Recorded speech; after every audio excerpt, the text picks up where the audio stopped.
I'm sitting both below Gerry and next to Gerry, strangely. I won't be acting like my old colleague and friend Jeremy Paxman by acting as an inquisitor. This is a conversation about Martin, Gerry's greatest political ally. It's 50 years of a life, 50 years of a relationship. So let me begin. I'll try and do it chronologically to give some easy sense of where we're going. So we're going to go back to the beginning, Gerry, to start, to when you and Martin first met, how that came about and what you thought of the man. Well, first of all, Roy, thank you for doing this, and I hope you'll treat me better than Jeremy Paxman. This reminds me, one time there was something ridiculous happened here, and somebody said to me, "How's Mitchell McLaughlin going to explain that to Jeremy Paxman?" So, and good to see such a good crowd here, and to see Bernie and the clan here as well. So the first time that I met Martin, I used to say it was here in Derry, behind the barricades of Free Derry, just before we went to talk to the Brits in London. But actually it was before that, because I was in Long Cash and I was released from internment. And then myself and Dahi O'Connell met with the Brits, and out of that came a bilateral cessation between the IRA and the British forces. And part of that was that there was to be a meeting in London. So the first meeting about that took place outside Dublin. I can't remember where, to tell you the truth, but I have a sort of a notion it was in Greystones, or, you know, that was certainly a small coastal town. Right. And which year do you think? Oh no, that was the same year. It was in the June period, before, just a week or two before we went off to London. To Whitelaw. Yeah. So, and Miles Shevlin, a solicitor, a Republican as well, facilitated that. And then we met again, of course, behind the barricades, because we flew from here. We were taken by chopper from here to Aldergrove. So, did you know him by reputation? I mean, what did you think? Yeah, I suppose. I mean, Martin had been the poster boy of Irish republicanism for a period, and in the Free Derry days, when it was a liberated area. So Martin quite often was on television and quite often interviewed about what was going on here in the city and wider than that. So I knew of him. At that first meeting, there was an interesting dynamic at that first meeting, because most of the people that were older than us, I was 23 and Martin was 22. And he used to think that made a huge difference. He used to always slag me if I'd been older than him. But the way the sort of prep meeting was, it was being set out as a very formal engagement, you know, and Martin and I instinctively, and we'd never discussed, we'd never been part of any discussion, but instinctively we're against that sort of approach.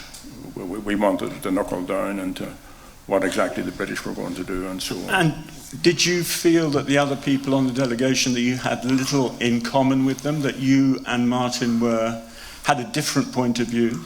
Were you the young coming guns, as it were?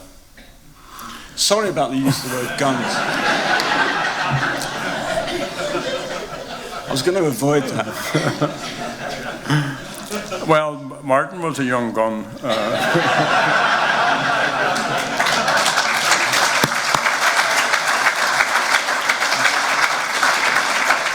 I wouldn't like to stress, you know, the differences that there were, but it was only, okay, I suppose, only a difference of approach and a difference of presentation. And I mean, the other folks, they were all men in the delegation, were all much older than us and had been imprisoned in the 50s, Sean McStayfoyne, I think, was imprisoned in Britain as well. So that they had a, from their point of view, this was almost the next phase in the treaty negotiations, and it was that sort of character of formal. But politically, you suddenly found a soulmate.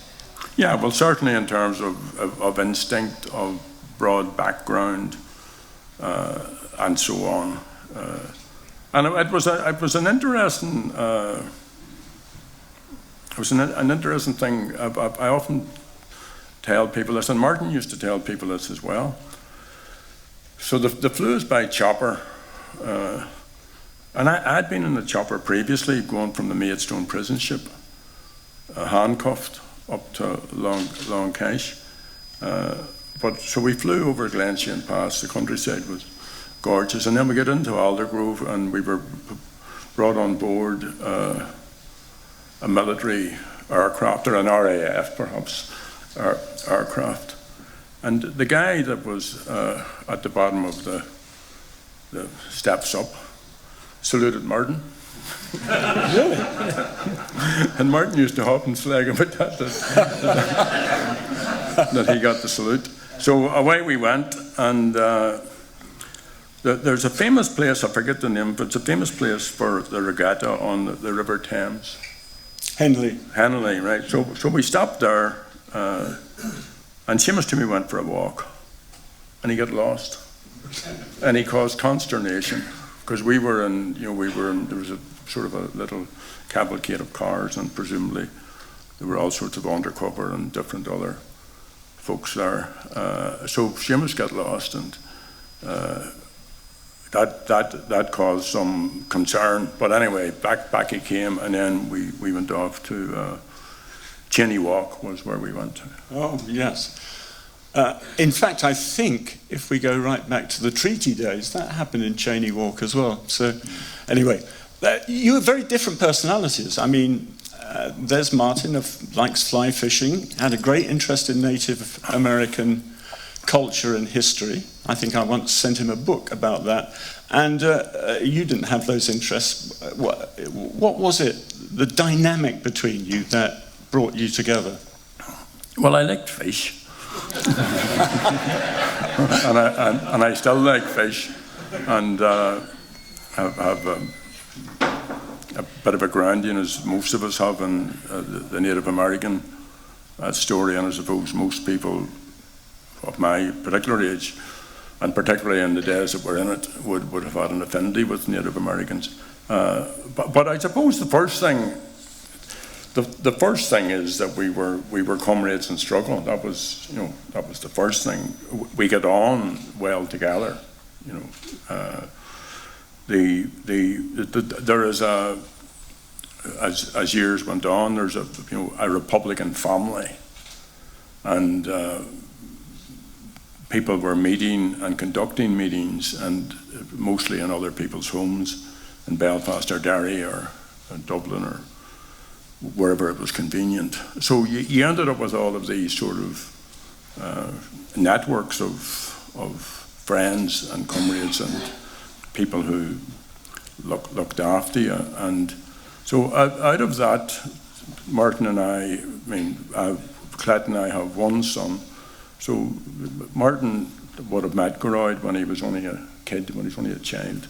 And equally I would have met Martin and Bernie's children. And quite a few times, particularly with the boys, if Martin was coming to Belfast, he would have brought the two boys with him. So, you got to, and then for family weddings or perhaps christenings, and even in the middle of all the mayhem, people were coming together. But there was also, we're talking here now, there was a hard time here in, I suppose by 19, post that effort to try and broker some sort of a peace process. Operation Motorman kicked in. There were IRA atrocities. There were British Army, IUC, stroke loyalist atrocities. So it was a really, really tough time for people. And effort to try and move forward, because I suppose when you get into 73, into 74, that the Brits had totally militarized. So, I mean, friends of mine from Palestine and from South Africa who visited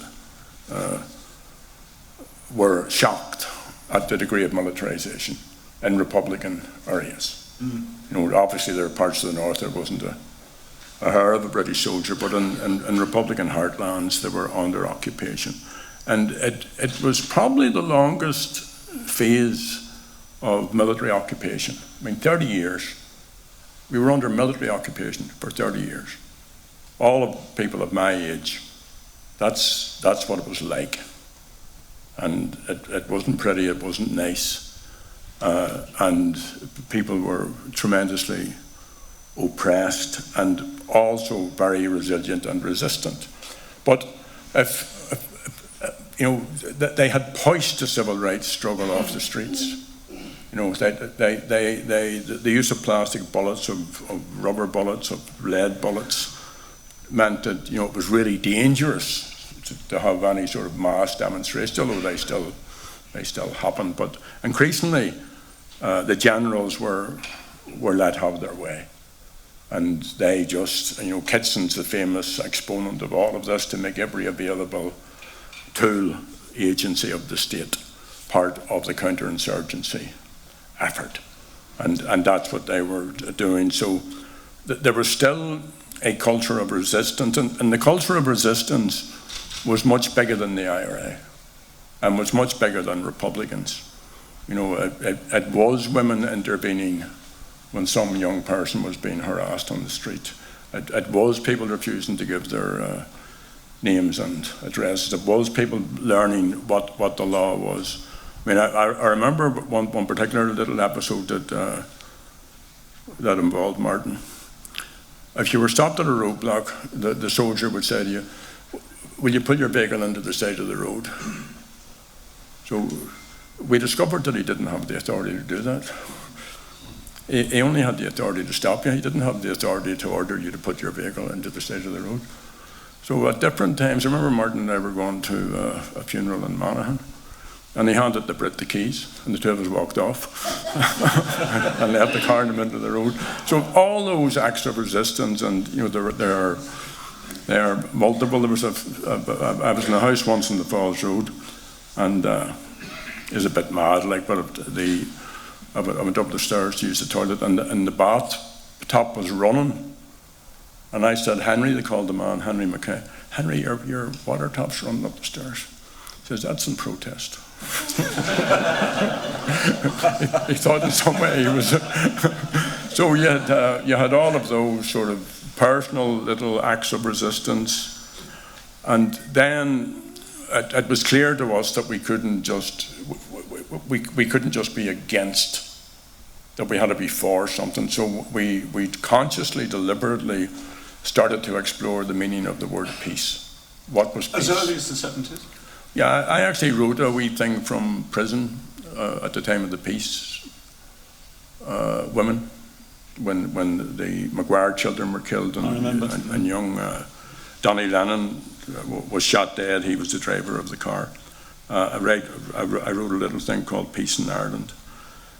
So by the time I remember, prison protests are going on. The women were in protest in Armagh. The men in the blocks. There were different episodes in this. You know, like Frank Stagg, Michael Gahan died in hunger strike. There was the Price sisters, Jerry Kelly, Q Finney, all of these, and there were similar episodes in Portlaoise and in other prisons. So there was prison protest. There was whatever was happening on the streets, and the word peace was being monopolised by the establishment and by the West Brits, and we just started to explore, to examine, well, what is peace? And okay, so you wrote that piece. That's a personal piece that you wrote, but Martin agreed with that? Yeah, in other words, each time one or other of you did it, did you find you were falling in lockstep with each other? No, it wasn't down. I mean, did you ever disagree? Yeah, we disagreed many times on issues, but we never agreed on terms of broad strategy once we had our heads around what it was. But, you know, I mean, I'm a team player. Right? Martin was a team player. We had, you know, there are people here, I see Mitchell McLaughlin here, who was a key part of putting together with a range of different other men and women who were starting to emerge out of the prisons and who were now part of Sinn Féin. I mean, I ended up as last Uachtaráin of Sinn Féin directly as a consequence of Martin McGuinness ordering me to take up that position because the position fell vacant. Because that position enabled you to do what? Well, it wasn't that it enabled me to do anything. The fact is it was a vacancy and it wasn't being filled. There may have been at that time two vice presidents of the party and it was being changed to one, and I think Dahi wasn't going forward or somebody else wasn't. Dahi O'Connell wasn't going forward, and Martin grabbed me at the back of the Ardèche and said, "You should go forward, you should put your name forward." So anyway, foolishly I did that, and that probably was then what I had to do then when I had this formal position was to fulfill the responsibilities that brought. So, and I want to stress that there was a collectiveness around this. Now, in fairness, the main Republican organisation was the army, was the IRA, and while Sinn Féin did huge work, particularly in relation to prisoners' issues and other issues of protest, and the Relatives Action Committee, when I heard somebody saying about Mary Nellis being here, and I'm glad that's the case, but Mary was one of the leaders of that, with lots of other women from this city and across the north. So there was now, if you like, a younger element, a different generation to Rory O'Braddock and Dahi. I have to say, they welcomed that there was no resistance. I remember Rory telling me one time that this is the first time in his recollection that there was an intergenerational change in the course of a phase of struggle, in the course of a campaign, that he didn't remember that happening beforehand, so that they were open to younger people coming into leadership positions. And of course, once you do that then, and once you have a sense of your responsibilities, you need to build a Sinn Féin organisation. So the culture of resistance had to develop and be added to by a culture of change. So if you go back to the business of what does peace mean, we were challenging, we were debating with the Catholic hierarchy, because the hierarchy had been enlisted by the British state. Indeed. And we were challenging them, and the whole business was one of condemnation and denunciation of the IRA and of the communities that give the IRA succour. So we were challenging that, and then along came a very good, well, I'm jumping ahead of ourselves.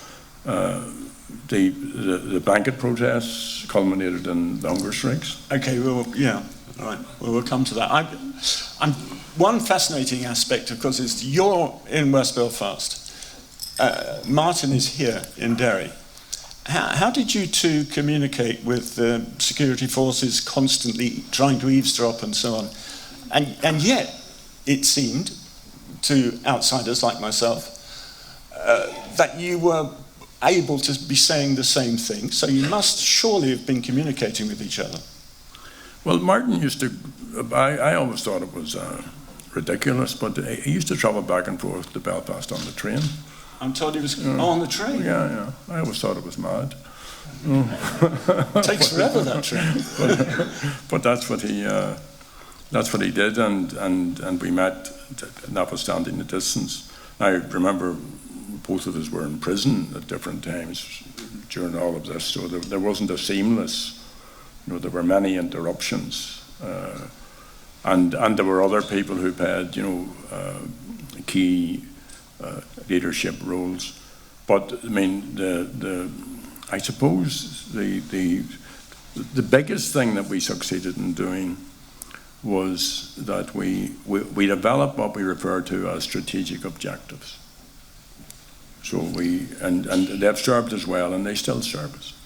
Meaning what? Meaning that we want to see a national democracy on the island of Ireland. We want the people of the island of Ireland to have their right to self-determination. That's been blocked by the Union and by partition. So how are we going to get that? Well, we need an organisation. We need a political organisation. It needs to be cohesive.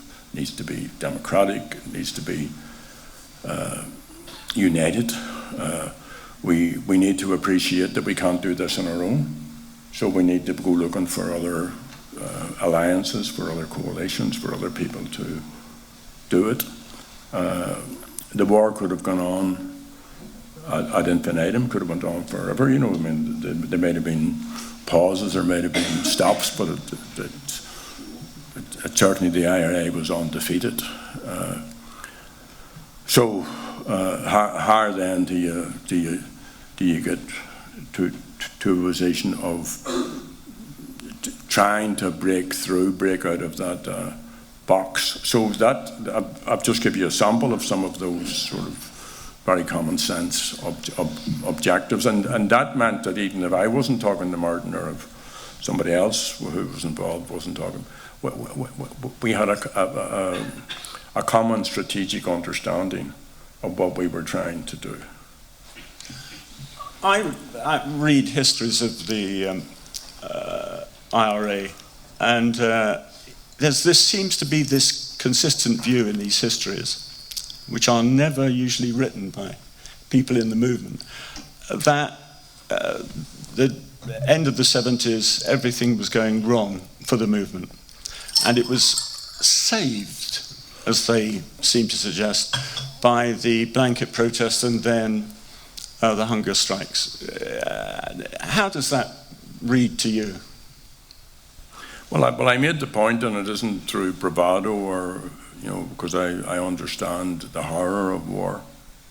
And when I see what is happening in other parts of the world today, and what people like the people in Palestine are putting up with, and people in Syria, and what happened to Iraq, and so on, one would never want to be back in that. But this notion that if you isolate a struggle just to militarism, then through attrition, well, you might be able to go on for a very, very long time. You're not going to succeed. The IRA was never in that position. The IRA always enjoyed popular support.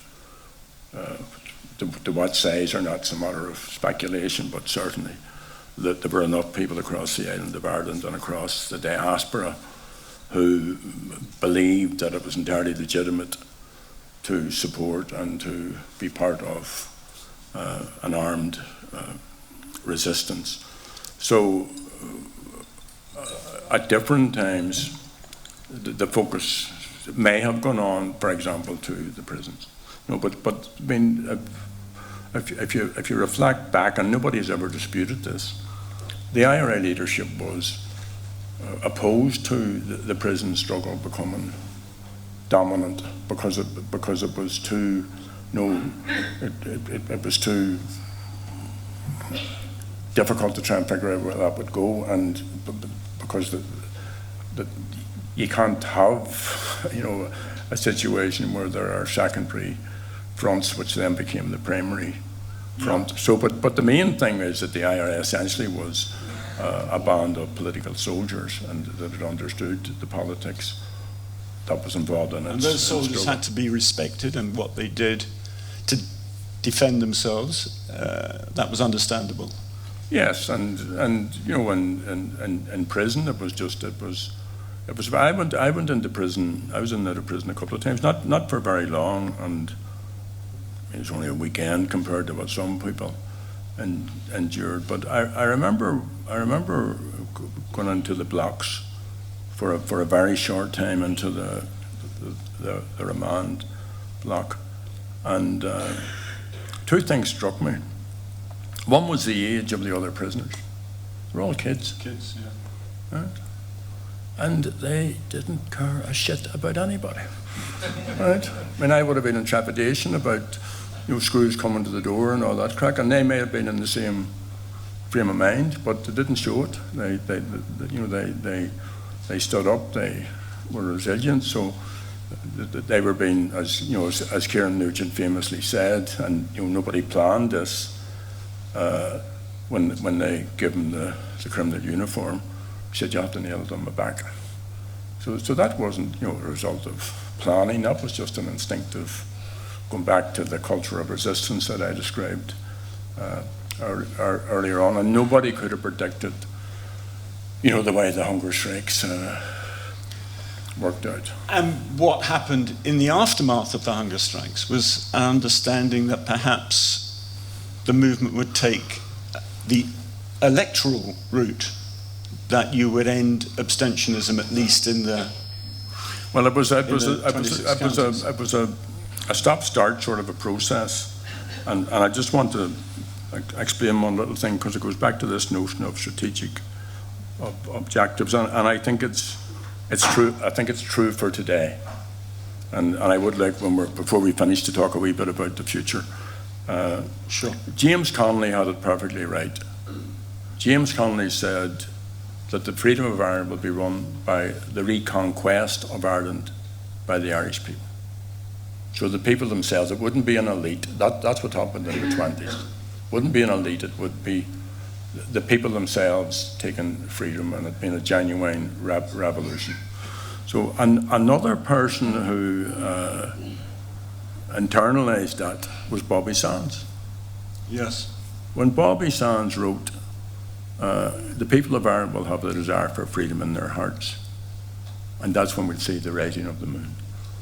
That was that same notion of people taking freedom, and I think it's very relevant today. And that was the essence of what was developed as a consequence of those different strategizing, kitchen cabinet, debating how we go forward, and most of it was missed by the media. We brought forward a document, I forget which came first, but Scenario for Peace, Scenario for Peace and Towards a Lasting Peace, and there was a key shift in Republican policy, because for the first time, Sinn Féin was saying that the Irish government had to be a central player, that the Irish government was constitutionally bound, constitutionally obliged to deal with the British government on this issue of the constitutional future of the island. And, you know, that was a complete shift in our because thinking. It was almost recognising that government's existence. Yeah, and then the big thing that happened, you were talking about electoralism, the big thing that happened, of course, and again, nobody could have predicted this, there was during the blanket protests, I'm not just 100% sure of the timing, but it wasn't long before the second hunger strike, where there was a local government election, and there was a post. Jim Gibney was one of the people, one of our cadre, and Jim was arguing that Republicans should contest local government elections. And in fact, some Republicans did. I think there were hits, but people went forward. Fergus O'Hara was one of the people involved. People went forward as H block candidates and won seats, but the party itself was opposed to that. And then poor Frank Maguire died, and then that opened up the possibility of there being a prisoner candidate, and then Bobby was selected, and I mean, that was the first election that I ever took part in, and I was there for the entire campaign. I was in Fermanagh, South Tyrone, for the entire campaign. So we had been talking about electoralism and about it as a mode of struggle, or a tool of struggle, or a part of struggle, and so on. So what Bobby's election did, and then subsequently the election of Paddy Agnew and of Kieran Dock and Joe McDonald Narrowly, Joe missed out by 300 votes. That accelerated that process. So when I said earlier it was a stop-start thing, then there was a rush of blood to the head, and the next time there was an election, there was a pile of people standing from the Sinn Féin perspective. But we learned quickly there's a difference between an electoral intervention, which is what Bobby's was, and the other H-Block and Armagh candidates in the south. That was an electoral intervention. So people would put aside in support of a candidate like Bobby Sands or Mairead Farrell their own social and economic, needs, because they wanted to show that they supported it. But if you then wanted to go forward as part of an electoral strategy, then you had to have an electoral strategy. And you had to have a party, you had to have policies, you had to have candidates, you had to have capacity, you had to have money, and so on. So all of that started to change the way that we were functioning. I'm going to take a leap from the 80s to the beginning of the 90s to 93, which I think was so important for two reasons. Firstly, there was the revelation that the government were in talks with the movement. I'll ask how that came about in a second. But secondly, of course, there was the Downing Street Declaration, that statement by John Major, that the British state no longer had a selfish strategic or economic interest in the six counties. So let me go back. We'll take that second. But first of all, how did the fact you got into talks in '93, how did that come about? Well, I mightn't have the sequence or the chronology of this exactly right. It is before Hume Adams, so I'll come on to that in a second. Yeah. Okay. So by now we had identified, based upon those strategic objectives that I talked about earlier on, that we had to engage in a way which we hadn't done previously. And two priests, Father Alex Reid and Father Des Wilson, and particular Father Alex, had been sort of lobbying anybody that would listen to them that this was a nonsense, including their own hierarchy of condemnation, the politics of condemnation, the politics of denunciation, that it was nonsense. Talk to people. Now, by now, Sinn Féin had some limited electoral success. We stood in an election forum or some such thing. Myself, Martin, Jim McAllister, and Donny Morrison. Somebody else was, I can't remember who. So we had a limited sort of electoral. Well, it was 10%, I think, of the vote at that time.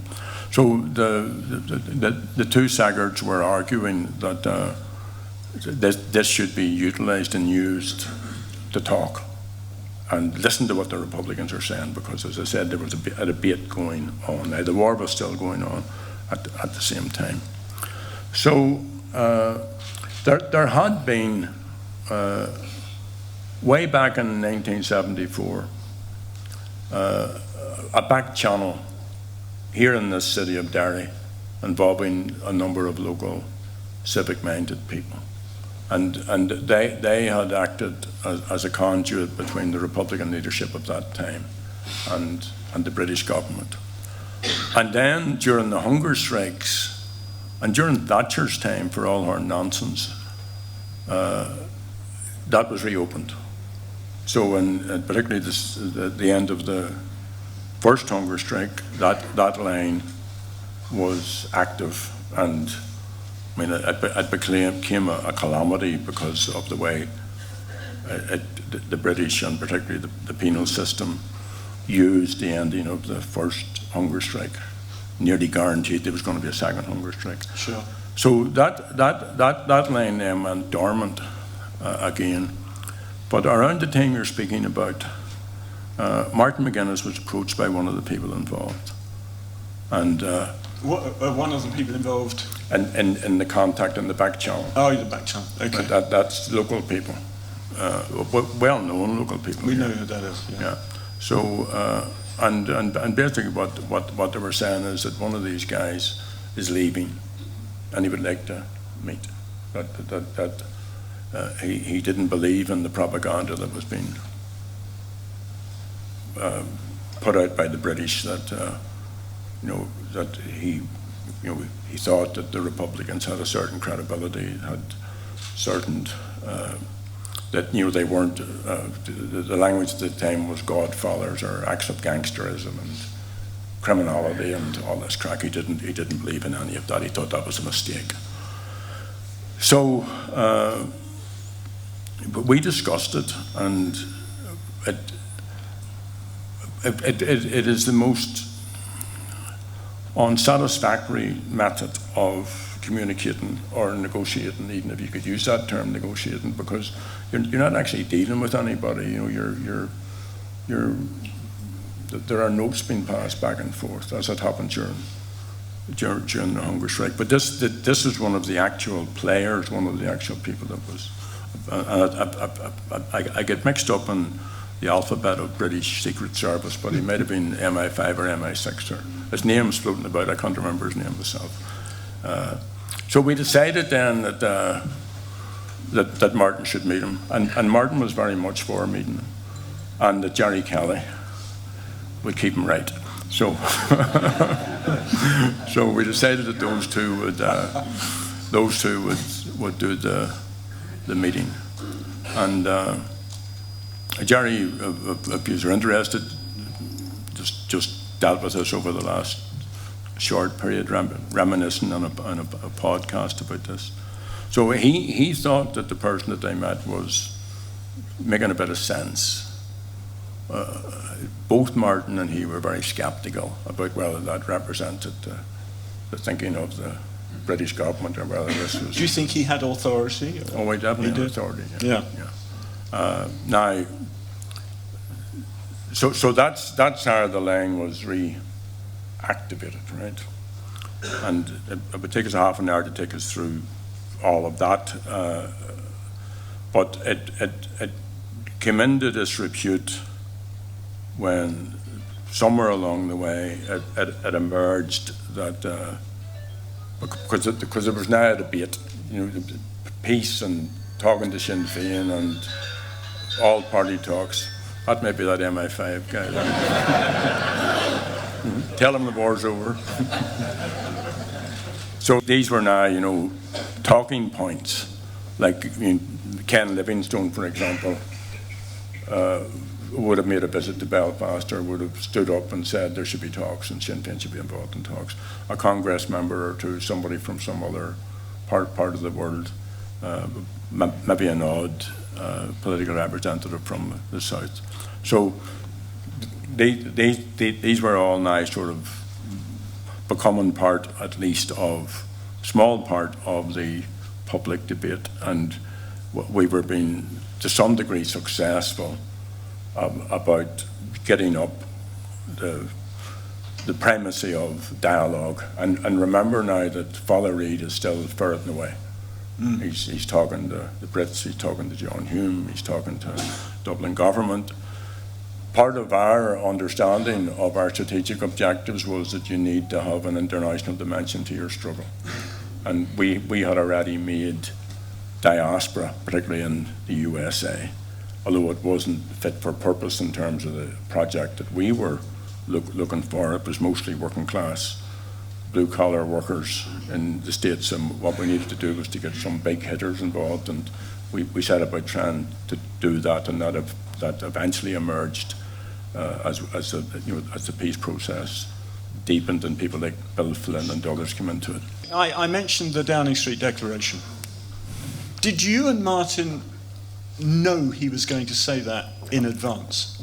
In other words, through the back channels, were they saying to you, our Prime Minister is about to say something which could be of benefit? Was this after Peter Brook? After Peter Brook. Yeah, we were given. In fact, it was Brook who used that phrase, yeah, wasn't it? Yeah, we were given advance notice of Peter Brook's remarks. Right. He was then Secretary of State, was he? Well, if we have the chronology right, yes. Yeah, that's right, and he made that when he was Secretary of State. Yeah. But the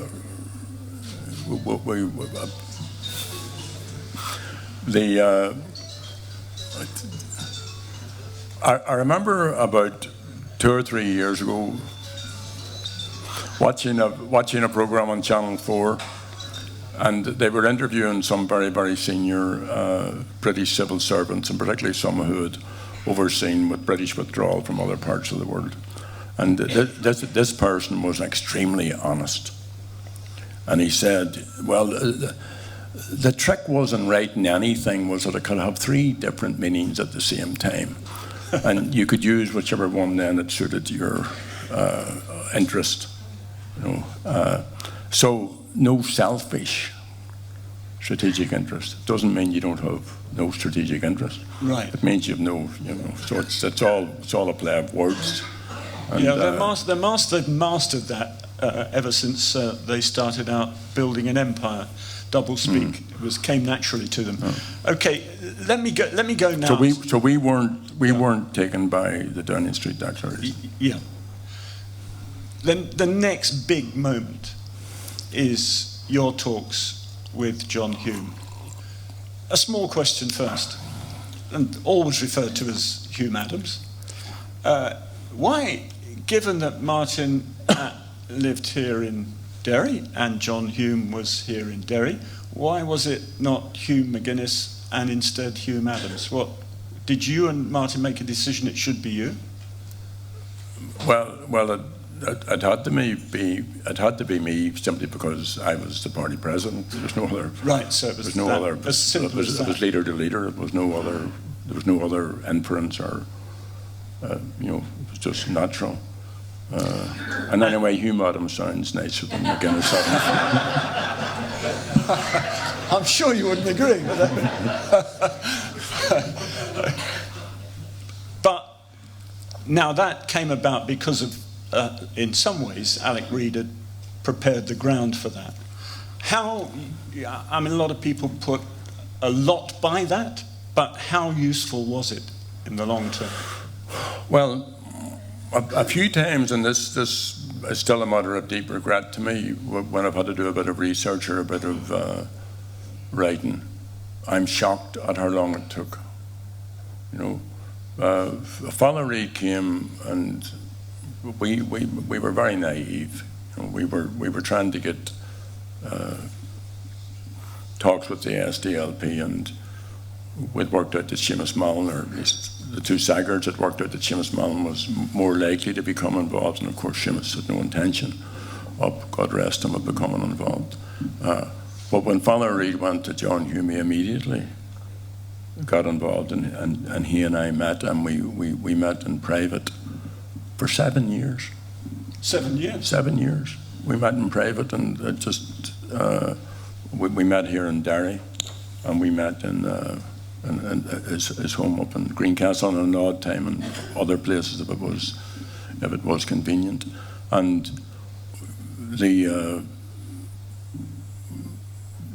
Well, it brought about a ceasefire. Well, John deserves he deserves great credit, in the first instance, even though it was a very simple thing, for one MP to meet with another MP. By that time, I was an elected representative for West Belfast. But he stuck with it, and again against the background of all sorts of difficulties and horror on the streets and so on and so forth. And he was also obviously trying to persuade other people of the merits of what we were talking about. And of course, you had the Sinn Féin position. Now, by now we had it fairly fine-tuned that it was self-determination, that people should have their say, that an alternative had to be put together. that if an alternative, an unarmed alternative, a peaceful alternative could be developed, then at least the IRA would have something to consider. But at the moment, there was nothing for them to consider, given the degree of militarization on the streets and the Quisling role that successive Dublin governments were playing. So John stuck with that process, and then by accident, just by complete accident, we were meeting up there at West End Terrace, as we did very often, and I was spotted coming out, and it was passed on to a journalist, and it was all over the papers. Was that unhelpful? Yeah, because it wasn't planned. You know, if we had decided that we were going to publicise Hume Adams, we were immediately on it. I was in Buncrana, myself and Clet were up having a break in Buncrana, and when I think it was the Sunday Tribune broke the story, and John actually came up to Buncrana to meet with me on the Sunday afternoon. But I remember that this was the days before mobile phones, and the only way I could phone him was from a public phone box on the main street in Buncrana, and of course it was a public holiday. It was Easter. Richard, was it Easter? So it was a public holiday, and I'm on the phone trying to talk to John. And then I discovered that the entire pub had emptied out, and they were all standing for. They obviously knew what was happening. And they knew it was something to do with this story that was in the paper. So John came up, and then he came under huge pressure. From his own party? Well, from elements within his own party, but also, and particularly from the Dublin-based media, or at least the vast majority of the Dublin-based media. I mean, disgraceful, like a campaign of just straight out-and-out vilification. Yeah. And then privately, he was getting the same from some Dublin government ministers and from people within the Irish system who would have been well briefed up on what was working, or at least what was emerging from our discussions. And he weathered that. But it affected him, and because he just wasn't used to that type of demonisation. But within Sinn Féin, did you come under any pressure? Well, we worked it differently, insofar as I didn't do anything without having a circle that was involved in planning and strategizing, and we had learned that you have to work with your own base. You have to, people. Obviously, you can't tell people everything that's happening, but people need to have some understanding of what was happening. So, maybe if I had gone to the Sinn Féin Art Corps a way back and said, I want to propose that I go and talk to the SDLP leader, John Hume, maybe some people would have balked that and said, what you shouldn't be doing that, that's not the way we should be going. But when we went to people and argued the merits of making alliances and getting other people on board, and we couldn't do this on our own, and we had a moral responsibility to try and find if there was a basis for some sort of a peace process, then strategically, the vast majority of the party were on board, and those who had an understanding of the strategy, while they mightn't have known from day to day what twists and turns it might take, at least they understood the general trajectory. John did have. I don't want to be commenting too much on it because it's now done and dusted, but John didn't get the support from members of his own party, which he should have got, and which I got from the Sinn Féin party. Fair play to him, of course, for having done that. By now, one of the benefits, I suppose, of the talks was that the Americans started to come on stream. We get Mitchell coming in. Am I too early in the process now for that? I think. Yeah, let's see where we're at now. Somewhere in the middle of it all comes Albert Reynolds. Ah, yes. And Albert Reynolds doesn't get the credit that he deserves. Charlie Haughey never authorised government contact with Sinn Féin. Never. And Charlie would be seen as a great, in his own Republican, right? What he did eventually was authorise contact between a Sinn Féin leadership team and a Fianna Fáil leadership team, which, fair enough, we didn't object to that. And again, a group of our folks went working away at that. And then we used to use this phrase about keeping the balls in the air, because at one point we had contact through the back channel with the British. We had contact with the British through John. We had contact with Fianna Fáil directly with Fianna Fáil. We had the contact with the SDLP. We were meeting with unionists, but not with the leaderships of unionist parties, but with people from that broad constituency, maybe better described as Northern Protestant and perhaps ideological unionists, although they were constitutionally supportive of the union. And then we were working away in the States. And again, a guy called Neil O'Dowd, again, watching what's happening. He's a publisher, he's a journalist, he has a newspaper and a magazine, so he came home to talk to us. And he had obviously picked up the different strands of what we were arguing for and the alternative and the need. And he then went off and started to slowly bring in the folks who were representative of corporate America, of the labour movement in America, of the business class in America. So you had Chuck Feeney famously, you had Bill Flynn, Bruce Morrison, and others. So Albert's now in as Taoiseach, and he wants to now explore, and he was in coalition, if I remember rightly, with Labour. So by this point, John and I had presented them with what was called Hume Adams, right? So we gave it to them, and we said that should be government policy.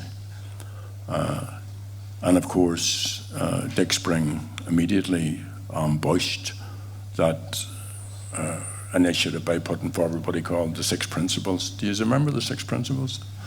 So a lot of shade, right?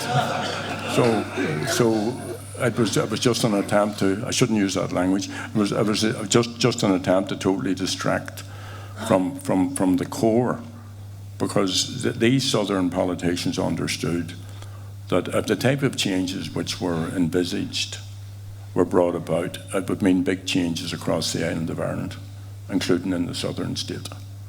Because if there was a way of getting the British to concede that the people had the right to self-determination, not just saying that they had no selfish strategic interest, but saying that actually the people will have that. So our team and the Fianna Fáil team worked away, and of course we had a compromise, because what we envisaged was an all-Ireland referendum for the people of the entire island. But here we are. You have to work with the objective reality. We had 2 separate states on the island, so the compromise had to be that there would be a referendum in both states, but on the one day. And that was part of Hume Adams as well? Well, not in that detail way, but that was the sense of what was being worked up. And before we got near Downing Street, and before we got near the Good Friday Agreement, there was a consensus between us and the Irish government that that was the way to go forward in terms of the referendum and all of that. And there was also some good work done in other aspects of all of this. Now, the Brits then moved on the Downing Street Declaration, and having praised Albert, and he deserves great praise, he, in my opinion, made a mistake, and I told him that at the time, that he went for the Downing Street Declaration, which was less than Hugh Adams. Right. But that's the way it works. And in fairness to him, because we didn't come on board for the Downing Street Declaration, he then come back after he realised that we were serious. He then come back and he said, look, let's try and open up a process where you ask for clarification. And I'll say about getting clarification on some of these issues. And then that led to, somewhere in the middle of all of that, there were, I don't think there was a cessation by that point, was there? No, I don't think so. So it then moved on to the Brits providing clarification. We had a conference, the Letterkenny Conference, which looked at our own musings, our own commission on all of this, and now at least the notion of peace or an end to war was now front and centre of the political agenda, and what the Brits were trying to do, of course, was to thwart it and to prevent it moving as far as it actually did move. You know? I've always called their strategy give war a chance. They would have liked the continuation of the war, but and certainly the Daily Telegraph would. Should we move on now to just leading up to the Good Friday Agreement? Let's look at the remarkable lady that Mo Mowlam was. She at least encouraged multi-party talks, did she not? Do you think that she played a key role, or was it always Blair in the background pulling her strings? Well, I mean, sometimes people praise John Major's role in this, and I'm not one of them. Right? He was given the possibility of a cessation on a plate, and he wouldn't take it. He didn't take it. You know, and you could argue he didn't have the votes, and he didn't have this, and he didn't have that, and that's fair enough. But we can see how the lack of awareness by British leaders of Ireland has led to some disasters in recent times, and I'm not saying that John Major may have been as bad as that, but it's what I used to refer to as the English disease. You know, when it comes to Ireland, there's just at that imperial level, there's just no comprehension and centuries of just dealing with us as a lesser people. So I think all of that influences it. Before Blair came into power, and you will recall that it was seemed very likely that he was going to come in, and so on and so forth. So we had reached out to him now, and we understood this quite rightly, that they didn't want to be getting in touch with us as they're seeking to try and win the election. But certainly it was well flagged up for them. And again, he was handed this on a plate. He was handed the possibility of a peace process in Ireland, and in fairness to him, he took it. So Mo was very easy to get on with, and I think was a woman of good heart. But it would be wrong to characterise, that this was a British cabinet initiative, mostly a Tony Blair. Jonathan Powell was his close sidekick, and of course Mo was entirely for all of that, and she played a very, very constructive a very, very constructive role. And I used to meet her very, very regularly up at Hillsborough. We used to go for ages until she moved. We used to spend a Sunday afternoon up there just trying to sort out whatever needed to be sorted out. But the big leadership role was the fact that the British Prime Minister had decided that he was going to sue for peace. I don't want to get into conspiracy theories or whatever, but the remarkable thing about previous prime ministers before Blair is that they were constantly hampered, in my view, by the security forces, by MI5 and the state apparatus, which very often seem to be calling the tune. Do you think that Blair faced them down, or that the whole analysis that the state behind whoever is the elected government, that I'm overdoing that? No, I don't think you're overdoing it. But Blair actually told us sometime later, and Albert Reynolds said the same thing, that what each of them did, they said it independently of each other, and they didn't even know that each other had said this. It could not have been done except in the red hot glow of a new government coming in and moving quickly. It could not have been done other ways. And I think that's, from my understanding of this, I think that's people forget true. That Blair swept in to power on a landslide, and within a year, I think with 10, 11 months, he was already at the end of this process, which would lead to the signing of the Good Friday Agreement. So he did move swiftly. He did. And very significant, and this is where Martin's significance should not be underestimated. We were blessed with the fact, post-Good Friday Agreement, that we had a consistency of leadership in the Irish government. Bertie was there for 10 years, and whatever else, he was good on this issue, or at least he was better than what we'd had before, with the exception of Albert Reynolds. Blair was there for 10 years, and the Sinn Féin leadership remained, basically speaking, unchanged.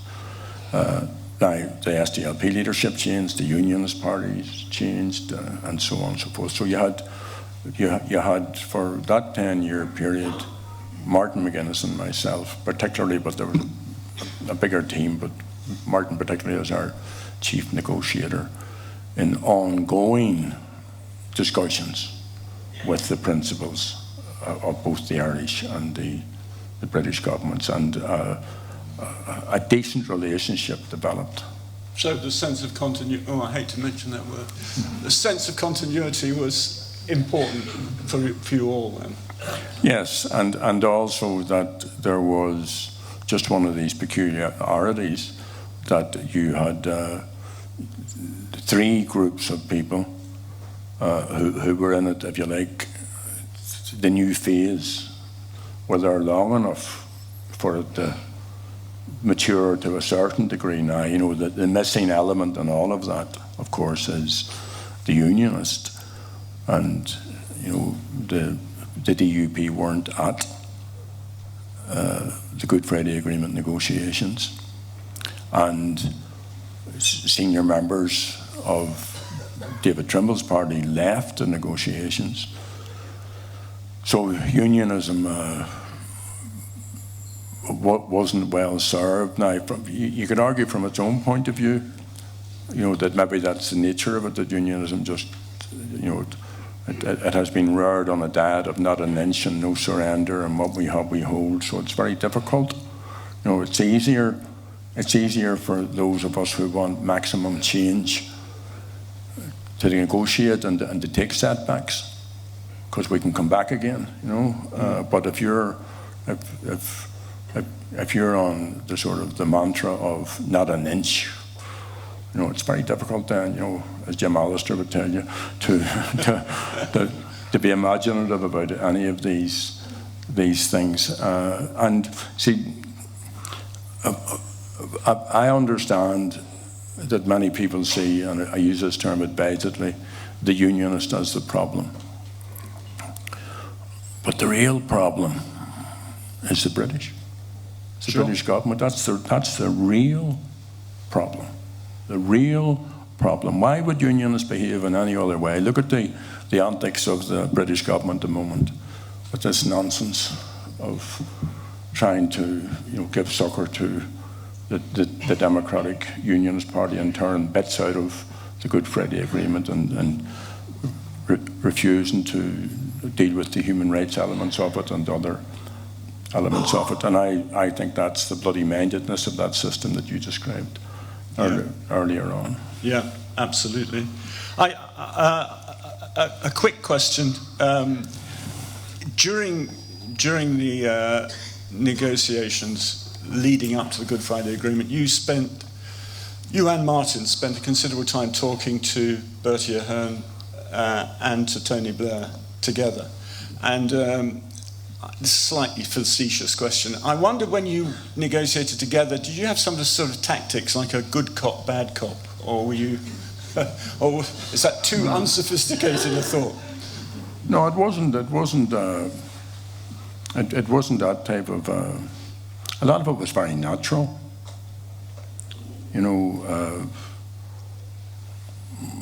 I was just looking at a photograph today. We've started to run a little, Grace McDermott, who's here, has run a little run of photographs from the Good Friday Agreement negotiations on my Twitter feed, and I was just looking at a photograph today. There's about 14 or 15 of us in the room, and there was probably about 15 that weren't there.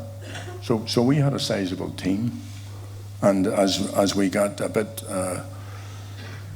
more expert at, say, a specific issue, say it was a justice issue or a policing issue or issue with the prisoners or issue on human rights or equality issues, then some members of that team would either go and get professional advice from the sector or from lawyers, or themselves prepped up on it. So a lot of the work was done in that way. And so if Martin and I were dealing with, there was almost a common purpose, but by the time it gets to Holy Thursday, with the exception of one or two things that needed tidied up.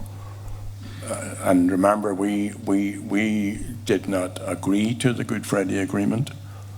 We said we had to bring it back to our party, but we would recommend it to our party.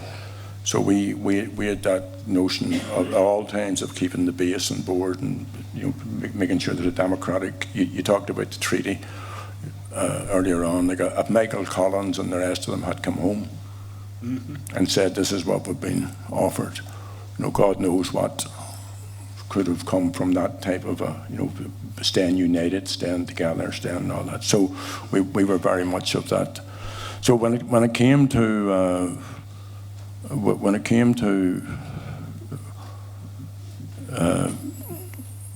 for example, the first time we went to Downing Street and we went into the cabinet room, Martin said to Blair, "Is this where all the damage was done?" And Martin was talking about the treaty. Yeah. He thought we were talking about the IRA murder attack on Downing Street. and Jonathan Powell described how he went onto the table. So again, there's these sort of different dynamics. Martin could be very disarming. He could be very. For me anyway, he liked people, and he had a way of engaging which was respectful. Now he also got very thrawn at times, and he could be fierce. There were times when he won argument just by the strength of his personality. He could be really gung-ho on some issue. There were two particular things spring to mind. I can't remember the guy's name. He was Minister for Foreign Affairs, Charlie. Flanagan. Charlie Flanagan. I remember Martin getting that into him at Stormont one time, and this was ages later, and he left him, just he savaged him. He was really annoyed at whatever Charlie Flanagan had said. And he did the same thing up at Hillsborough one time with Micheál Martin. So he could be very, very fierce. The business about the unions, particularly up in Castle Buildings, so the DUP weren't there. They were there for part of it, but they weren't there for, if you like, the important parts of it. And of course, the Ulster unions weren't talking to us. So some of the more rounded ones would have nodded at you, or winked at you, or said hello if you bumped into them. But the Loyalists didn't have any of those pretensions at all. No. Straight right away, shook hands and so on. And we were just discussing this the other day about why that was the case.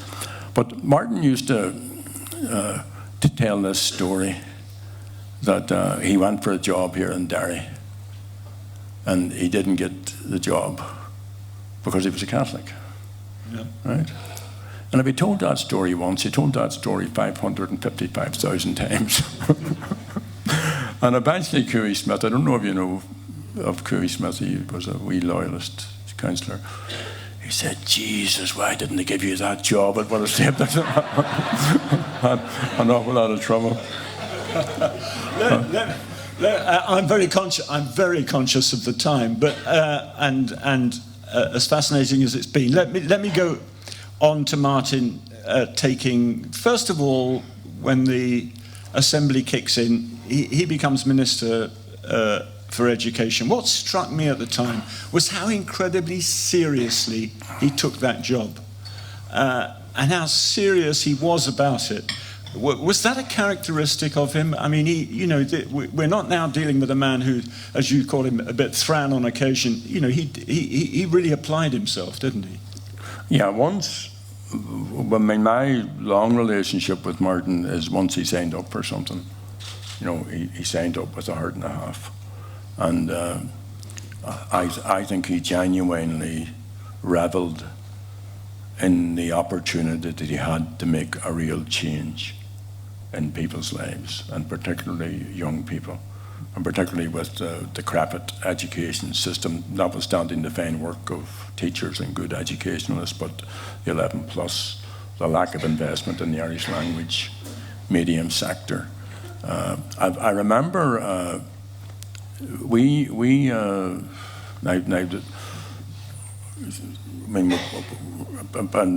I warned you when you were asking me about doing this that we're covering 50 years, so it's impossible to do it in an hour. But so the Good Friday has happened. David Trimble and Seamus Mullen end up as we all the parties came together for a wee dummy run on what ministers they might go for. So we played a wee trick. We let on we wanted agriculture, for example. So when it came to the sort of informal dip in and out, we said agriculture and so on, but we really wanted education. So if you recall, when I nominated Martin, there was a gasp from the unionists. There was an audible gasp, because not only, they thought we were going for a different position. They didn't mind us looking after the cows, but so and Martin was a modernising, reforming minister. He also went down. He went down to wherever the headquarters were, and it was adorned with Union Jacks and all of the rest of it. And he brought them all together. And he said to them, "You don't know me, I don't know you, but I've been given this job, and my door's open. And any of you have ideas, good suggestions, and so on, come along." And he did the same with his close advisors. He said exactly the same thing. I'm new to this, but this is what I want to do, and I want you to be part of it, and I want us all to work together and to be together as equals and try and make this a better place for folks. I'm going to skip on to the point where he becomes Deputy First Minister, and we get the phenomenon of him lined up next to Ian Paisley, and the press go on forever about the Chuckle Brothers. How did he deal with Paisley? He dealt with him very well.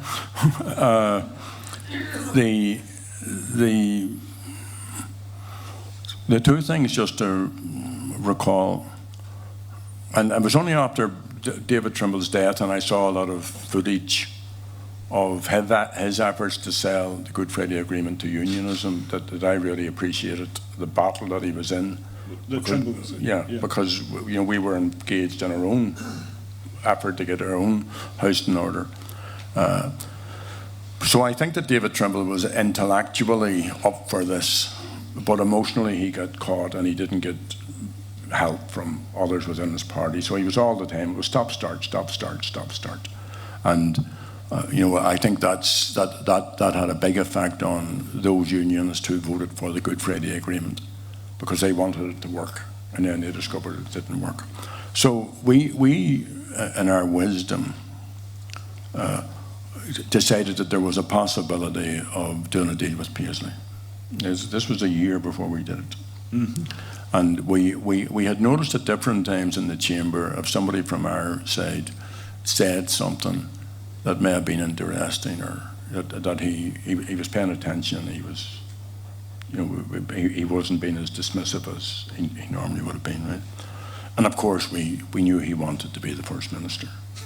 So we set about trying to develop some sort of a strategy to do that, and what it boiled down to was that we would remove every obstacle that he put in place, so that he would be faced with a choice. Right?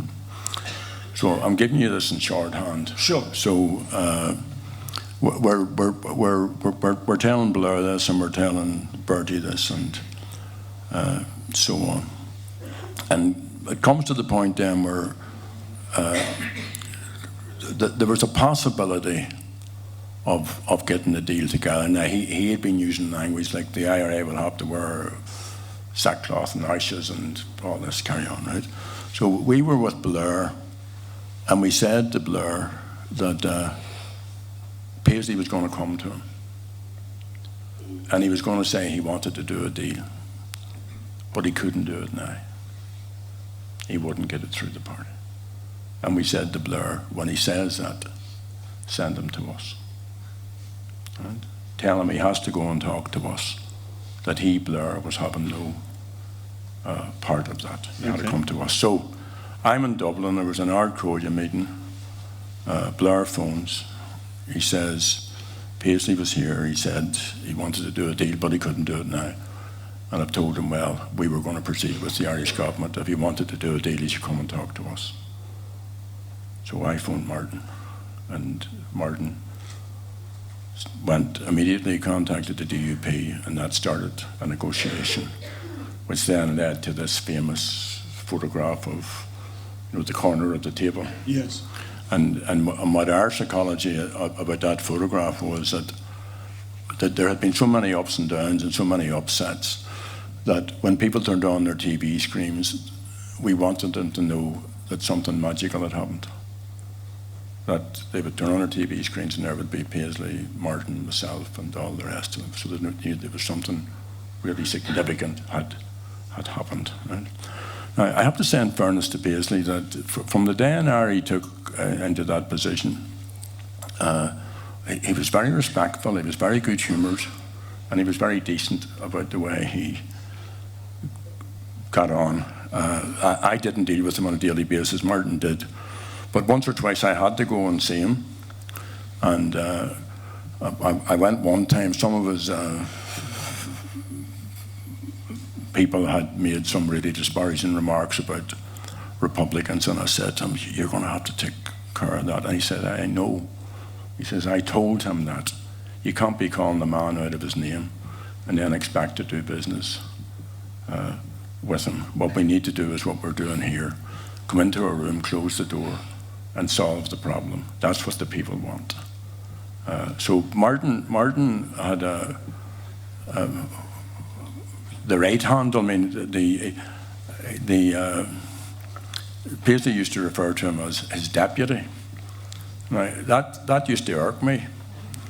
Right, actually, to the point when I went and became a TD in Dublin, and they called me deputy, I used to be annoyed. It used to irk me. But Martin just took it in his stride. He didn't let it bother him, and he also showed a kindness which I put down to his mother. His mother Peggy was a great woman. I never knew his father, but his mother Peggy was a terrific woman. And Martin just had a sort of a respectful relationship with Paisley, who was a much older man. Now, he also knew that, some of the things that he said left people completely, he would be meeting with a very, very high level of European bureaucrats, and he'd be talking about soda farms, and they wouldn't know what he was talking about.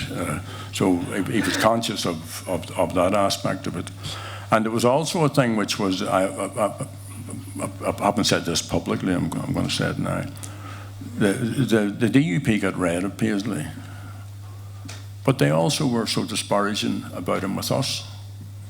I would never be disparaging about another Republican to people who aren't Republicans. It'd be very disparaging to Republicans with, if we're on our own. But they were running Paisley down to us. They were talking disrespectfully of him, and it was becoming a laughing stock and all of that. So his church got rid of him, which wounded him greatly. Martin uniquely had developed such a relationship that he visited the Paisley home. Yes. And was really in very, very friendly terms. I was standing in the crowd at the Flarcool in 2013 in Derry, and Martin spoke about Paisley with great respect, and I detected in the crowd that we weren't all with him, to be honest. Yeah. And I thought, has he built a bridge too far here? Or really was I being just a bit too dogmatic in taking that point of view? No, I think it was well. You see, the thing that Paisley did was he showed. Now he didn't do anything of any huge significance in terms of the changes that were required. He wasn't a reformer first minister, but just that he created with Martin this conviviality, and given that we were just out of 30 years of conflict, I think it was good for us. And he said things like, and he could be quite humorous at times, like he was down at the bottom of the Boyne, and he said he wanted to address himself to the people of Ulster, Munster, Leinster and Connacht, which was his way of saying the people of Ireland. But he said it with good humour, and I did find him humorous, and also his way filing also was very, very positive in terms of her relationship with Martin, and also at one point she and I developed a very good relationship, and I was going to tell you a story. What time is it anyway? We're coming up to 10 o'clock, but everyone's riveted, so it's okay. So when Paisley was to sign up as First Minister, he had to come in and make a speech. So the words had been negotiated out between our team and his team of what he would say and what Martin would say. So just as we all assembled in the chamber, we got word that there was trouble, that the 12 apostles had got at Ian Paisley, and that he wasn't going to make the speech that he had agreed to make, that he was going to pull back a bit, right? And just as he was going to come into the chamber, he sent this word to us that there was a problem, right? And we sent word to him he needed to stick by what he had agreed, that this would not work. It would just fall on its face if he deviated from what had been agreed. So he gets up to speak, and then comes Michael Stone. So the whole thing just collapsed. He never got making a speech, right? So Michael Stone came in, and I remember it well, but Martin and myself actually escorted Ian Senior and Ian Oak, yes, from the building, and we had sent word to the Brits that this was a balls up and it needed straightened out, and we would be down in Stormont House within the hour, and down we went, and the situation was rectified. But that just shows you now, just in terms of if you could have written the script for that Michael Stone saved the day on that particular occasion, despite his previous history. So I just want to say this. I was given this when I came in, so I just want to advertise it. Right, so thank you, Carol. It's I think 32. So I'm just letting you know, are they for sale? One for everybody in the audience. Thank you, Gora Margaret. Well, thank you very much. Well, while we're on the promotions, I think everyone should be buying Unfabric. It's brilliant. Have you got a piece in it? I have a piece in it. I wasn't going to mention that.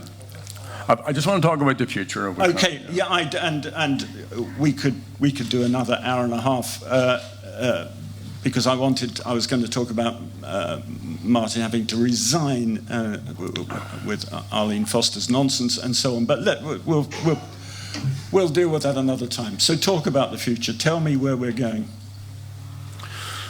Well, Martin McGuinness was about the future.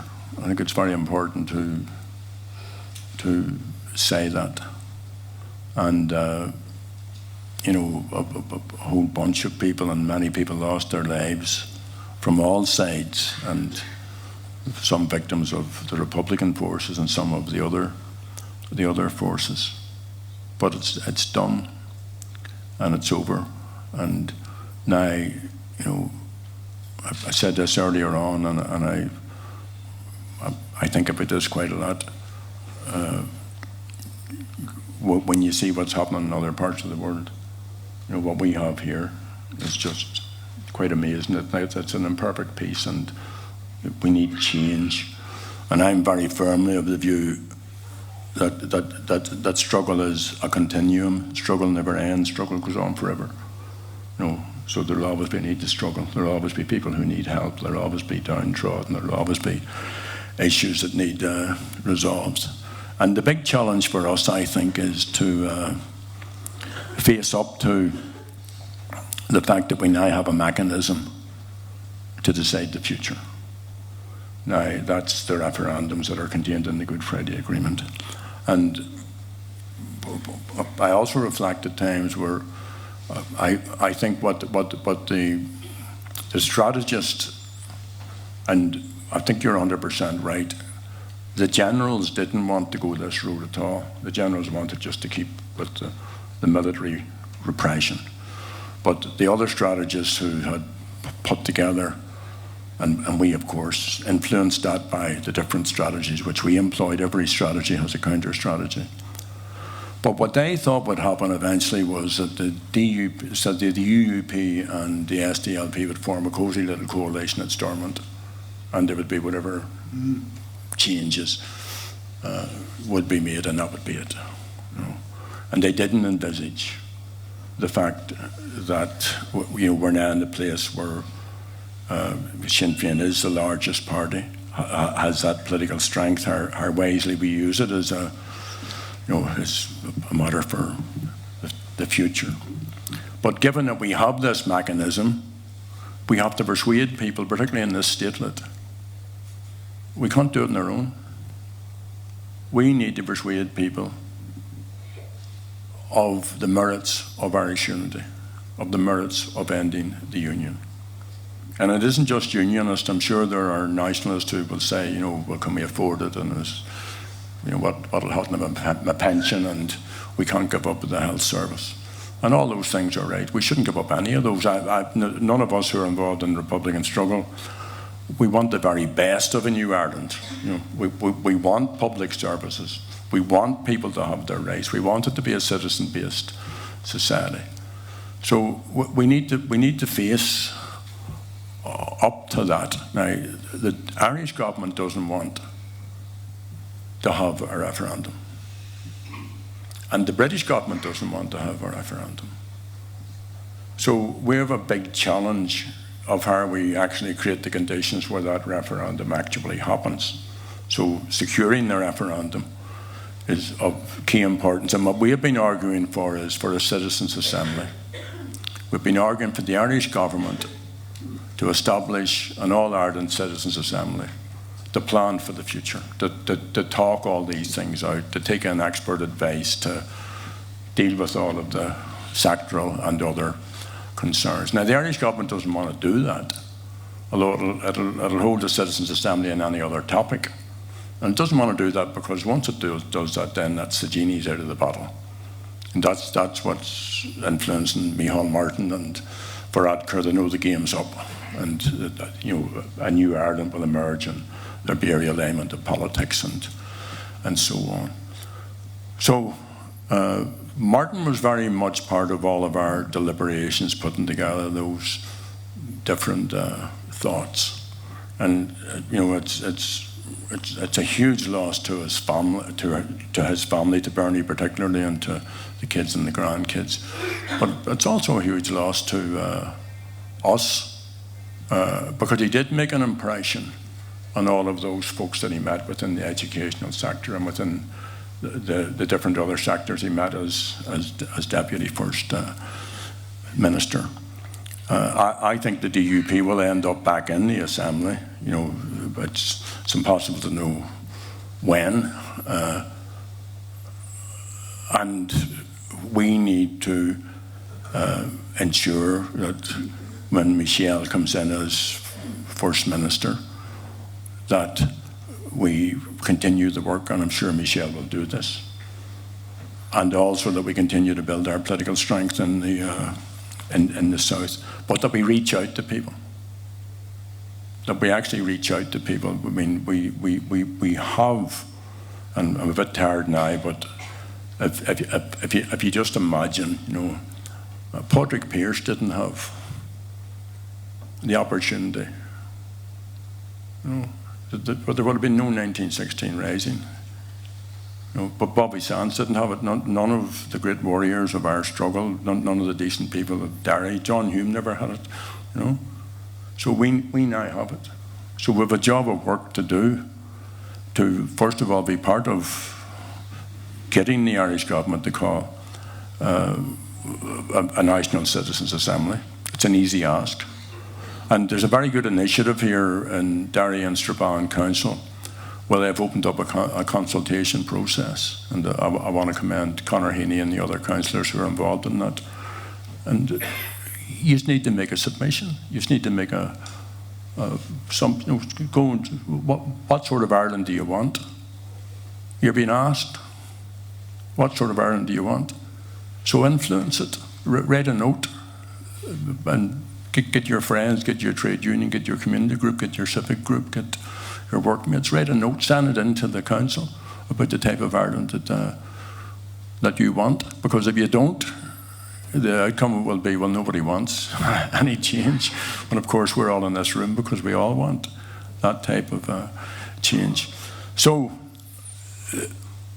we did a very interesting, in this very hotel, People's Assembly. And it's an initiative by Sinn Féin. It's a commission that we've established. And I thought it was a wonderful discussion. I sat there just listening. And there were people from a northern Protestant background living here in the city, but talking about Irish unity. And in one case, a young woman said both her parents were both Unionists, but she wanted a united Ireland.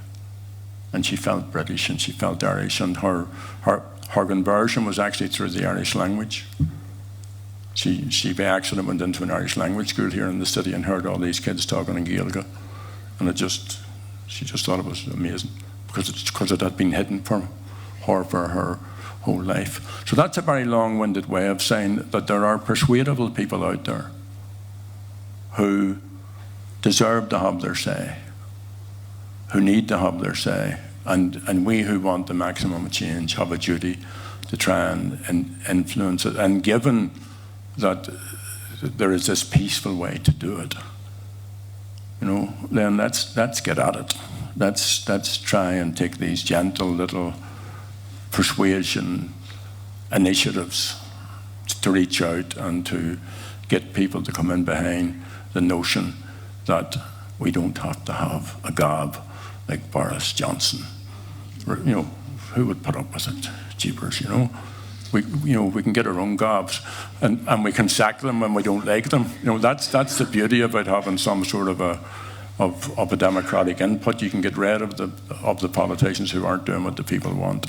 So there you go. I think that's the big project, the big national democratic project for this decade. And I'm 100% certain that if Martin McGuinness were alive, he would be out there coaxing and cajoling and arguing and doing all the things that he was very, very good at. Sure. Thank you, Gerry. Thanks.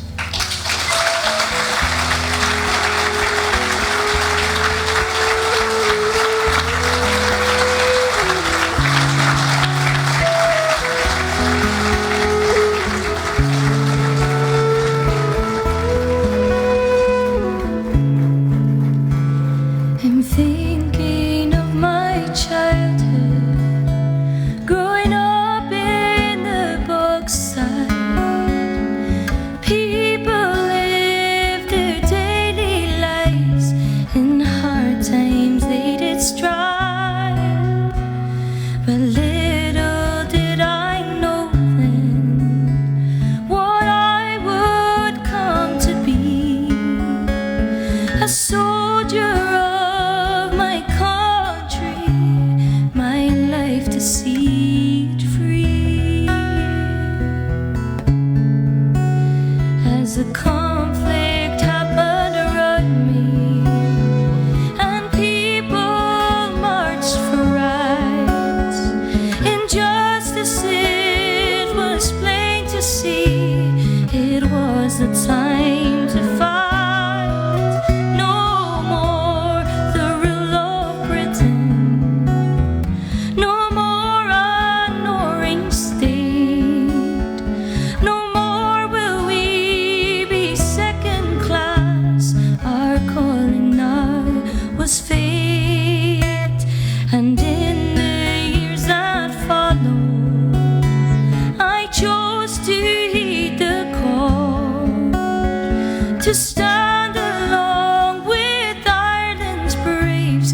it's time for me to go.